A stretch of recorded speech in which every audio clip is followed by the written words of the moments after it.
ಎಲ್ಲರಿಗೂ ನಮಸ್ಕಾರ. Easy recipes Kannada ಚಾನಲ್ಗೆ ಸ್ವಾಗತ.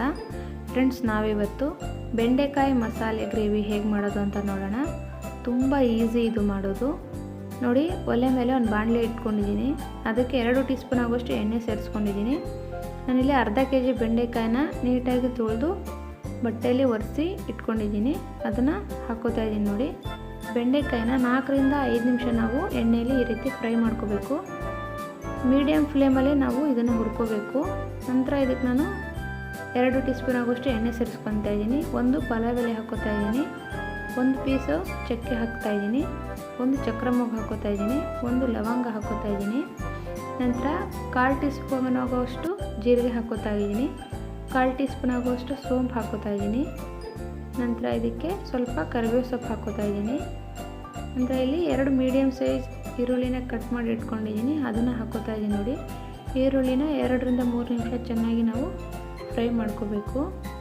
ಫ್ರೈ ಮಾಡ್ಕೊಂಡಿದ ನಂತರ ನಾನು ಇದಕ್ಕೆ 1/4 ಟೀ ಸ್ಪೂನ್ ಆಗುವಷ್ಟು ಅರಿಶಿನ ಹಾಕೋತಾ ಇದ್ದೀನಿ.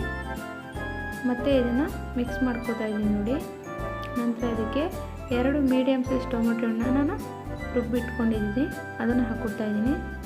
ನಂತರ ಇದಕ್ಕೆ 2 ಟೀ ಸ್ಪೂನ್ ಆಗುವಷ್ಟು ಖಾರದ ಪುಡಿ ಹಾಕೋತಾ ಇದ್ದೀನಿ, 1/4 ಟೀ ಸ್ಪೂನ್ ಆಗುವಷ್ಟು ಗರಂ ಮಸಾಲ ಹಾಕೋತಾ ಇದ್ದೀನಿ, 1/4 ಟೀ ಸ್ಪೂನ್ ಆಗುವಷ್ಟು ಎಮ್ಟಿ ರಸಂ ಪುಡಿ, ನಂತರ ಸಾಂಬಾರು ಪುಡಿ ಹಾಕೋತಾ ಇದ್ದೀನಿ. ನಂತರ 1.5 ಟೀ ಸ್ಪೂನ್ ಆಗುವಷ್ಟು ಉಪ್ಪನ್ನ ಸೇರಿಸ್ಕೊತಾ ಇದ್ದೀನಿ. ಇದನ್ನು ಚೆನ್ನಾಗಿ ಮಿಕ್ಸ್ ಮಾಡಿದ ನಂತರ 1 ಟೀ ಸ್ಪೂನ್ ಆಗುವಷ್ಟು ಮೊಸರನ್ನ ಸೇರಿಸ್ಕೊತಾ ಇದ್ದೀನಿ. ಇದನ್ನು ಚೆನ್ನಾಗಿ ಮಿಕ್ಸ್ ಮಾಡಿಕೊಂಡು ಹುರಿದಿಟ್ಕೊಂಡಿರೋ ಬೆಂಡೆಕಾಯಿನ ಸೇರಿಸ್ಕೊತಾ ಇದ್ದೀನಿ. ನೋಡಿ, ಇದನ್ನು ಚೆನ್ನಾಗಿ ಮಿಕ್ಸ್ ಮಾಡ್ಕೋಬೇಕು, ಮಸಾಲೆ ಎಲ್ಲ ಹೊಂದ್ಕೋಬೇಕು. ನಂತರ ನಾನು 1 ಸಣ್ಣ ಗ್ಲಾಸ್ ನೀರನ್ನು ಹಾಕೋತಾ ಇದ್ದೀನಿ. ನೋಡಿ, ನೀರನ್ನು ಹಾಕಿ ನೋಡಿ, ಇದು ಚೆನ್ನಾಗಿ ಮಿಕ್ಸ್ ಆಗಿದೆ. ಈಗ ನಾನು ಪ್ಲೇಟ್ನ ಮುಚ್ತಾ ಇದ್ದೀನಿ. 2 ನಿಮಿಷ ಸಾಕು.